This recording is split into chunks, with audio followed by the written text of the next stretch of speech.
ipa-straight mo yung bintana. Ipa-straight mo yung bintana. Yung ipa-straight mo TV. Bili! Ito, ayos mo yung TV. Ayos mo yung aircon. Tsaka, yun yung pinto. Paraan. Bili! Okay, boss po. Price 100 meters. Yes, mana?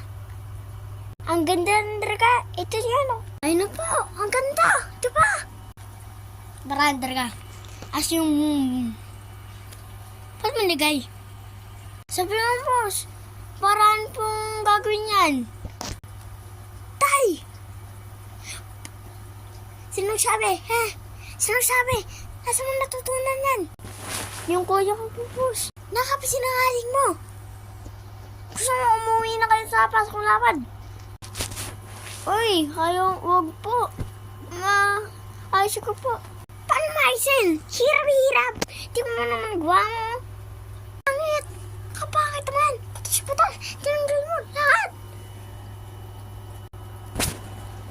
Yun yung inaayos yung kwarto natin, ha?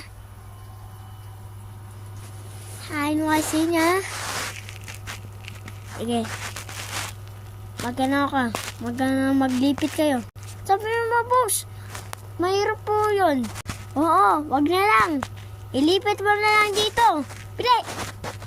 Oh, pati nilipat. Sabi mo,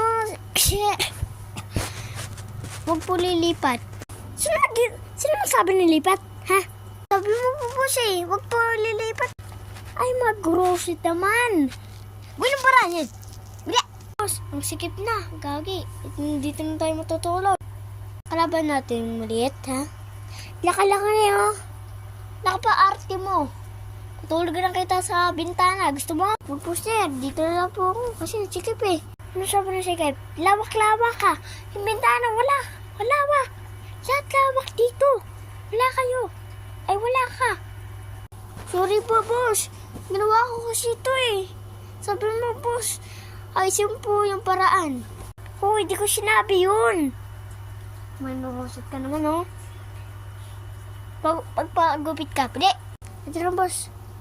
Saan ko magpo... Ha? Sabi mo, boss. Ay, inawarad mo, ha? Di ba, boss? Hindi ka nang boss, ha? Pumunta ka na sa, pasok lapad. Umuwi na kay ikaw. Bilisin mo. Huwag ka nang babalik dito, ha? Kumuha ka ng gamit mo. Umalis ka na doon.